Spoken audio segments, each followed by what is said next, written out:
Hi everyone, it's Cindy, and I have some things I wanted to share with you today. I have a small, admittedly, collection of these 3D embossing folders.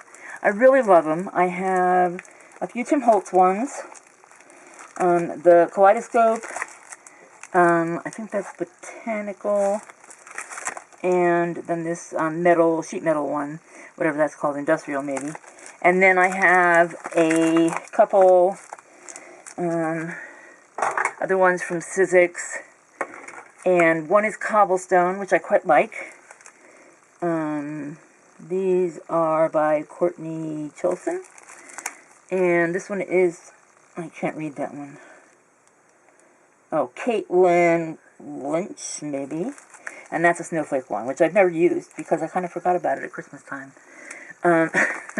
Anyway, I really like them. I think they make a wonderful impression, and they're a lot of fun. You get different techniques depending on what medium you use to highlight the impressions, or if you do it before you emboss them or after, or whatever. So, I've been playing with them. I've had varying degrees of success.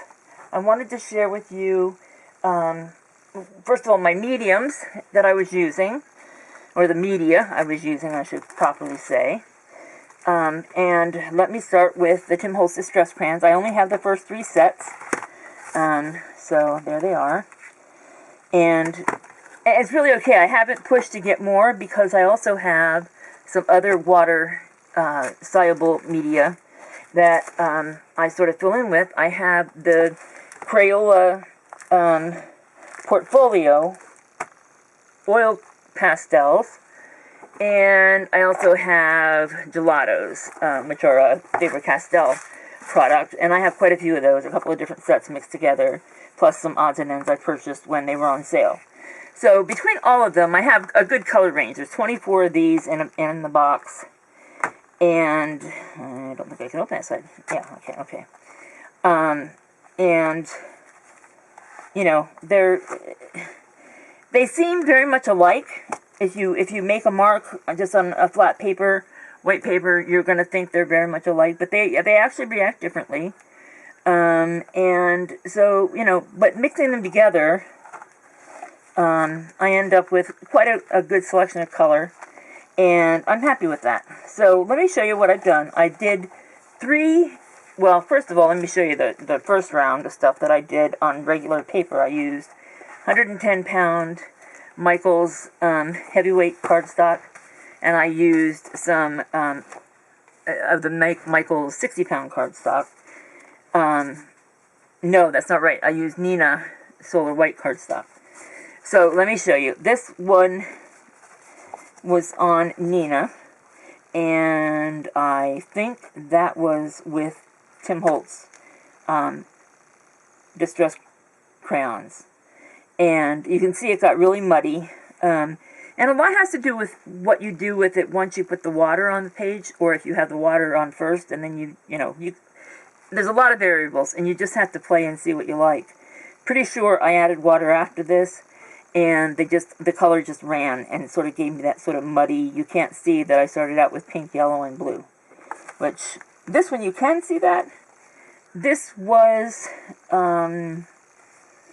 I want to say this was gelatos, and it didn't move over well either, or it moved even less, I guess is what I'm trying to say. And so the color stayed distinct, but it's kind of, you know.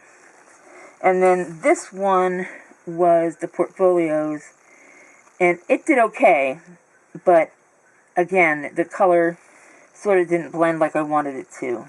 So they were all 3 on Nina Solar White, or Solar Crest, whatever that is, 110-pound. And then I did these on the Michaels 110-pound cardstock. These are with the cobblestone one, and as I recall, this is the Tim Holtz, and the color was real faint, but I really like it.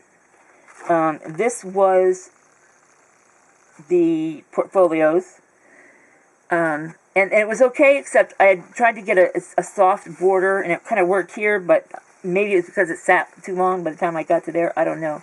Couldn't make it move the same way. in that corner. So it looks kind of, you know, I'll use them. I'll find a way to use them. And then this one was with, no, I didn't have any of these colors for gelato, so this isn't even gelatos.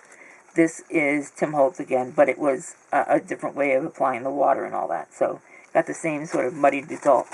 And I also did them on, these are the fronts, the signatures of the book I'm working on now, and I'll show you more about that in another video. This was with the botanical embossing folder, and I think this is gelatos, I believe. And I really love how that turned out. It's on 110-pound Michaels cardstock. This is, and I should have showed you before I glued it on there, this was actually the Tim Holtz Distress Crayons, but it was blotchy, and this is actually the back side. This is what bled through, and I liked it better than the front side for my book, so I glued it down like that. And then this is the portfolio, and I thought it was pretty too. I'm mostly happy with it. Happy enough to put it in the book anyway. So those were those. But today I got a little smarter, and I pulled out some watercolor paper. This is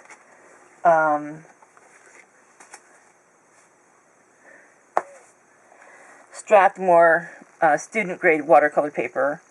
AC Moore has these from time to time for $5. Of course, AC Moore is no more, so so I'm not going to do that, which I've gotten a couple more. But this one was with gelatos, and I did exactly the same thing on all three of these as far as how I used them and when I applied the water. I applied these to the slightly damp cardstock, because you have to wet the cardstock before you put them through the machine. And so I just applied them to the damp cardstock. You know, you'll see that the colors are in roughly the same places. So I used a pink, a yellow, and a blue, and that's how the gelatos turned out. This is Tim Holtz Distress Crayons, and because the colors aren't exact, so this one's got a much richer color, but it moved quite well, actually. Because I just skimmed the crayons across the top of the embossing, and then there was a lot of material, and so when I spritzed it afterwards and then tried to move it around with my finger, it did quite well, I think. And then this one was with the portfolios, and it's a real pretty pastel-y, and I use those colors deliberately. I'm working on a book. I have a book in the works. I'm not really working on it yet, just saving stuff, and the paper from Authentique sort of has these colors in it a lot, so I'll use these in there somehow. And getting back to these, which you'll see when I show the book, this is actually a side pocket for the front page of each signature. So there's that. So do you need all three? I do. I'm kind of a supply junkie. I'm very cheap, and I've said that before. I bought these probably about 4 or 5 years ago, and they were $6.78 or something like that on Amazon. And I really like these. These are the first ones I bought because I was looking for a good deal. And then I started buying gelatos on Blitsy, again, no longer in existence because they partnered with AC Moore, and AC Moore would belly up. But Blitsy had really great bargains from time to time, and they would offer members a 40% coupon or a 50% coupon, just like the big box stores. And I used one of those to buy my first big set of gelatos, and got a set with like 14 gelatos in for something like, I don't know, $11. So I was real pleased with that. And then different times they would have gelatos for like 87 cents a single one, and I bought a bunch that way. And I think I bought one other small set. So that's how I got my little selection of gelatos. And I bought these on Blitsy as well when they were $6 a set.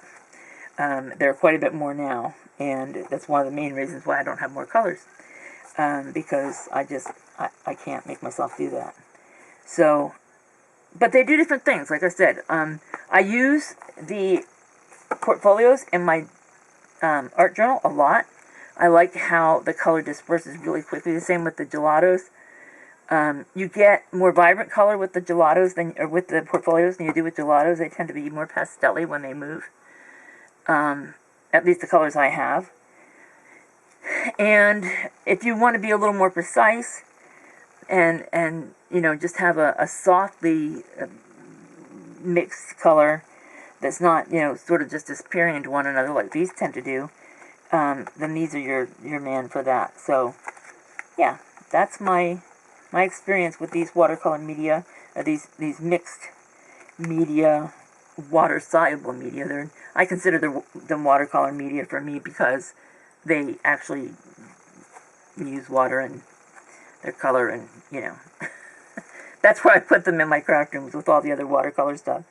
So yeah, that's what I've been playing with. I am so excited. My husband is, as we speak, working on my overhead mount, and so hopefully in the next couple of days we'll have that finished. He just wanted to get a part, and because it's Memorial Day, the store was closed and he couldn't get it, so it'll be delayed for a day or two, but that's okay. I can wait a day or two. I've waited this long, but it'll be so much fun to have a mount where I don't have to worry about the tripod and having just a little space to work because my tripod's right here. So yeah, I'm excited about that. So please like, comment, subscribe, come back. Thanks for watching. We'll see you real soon.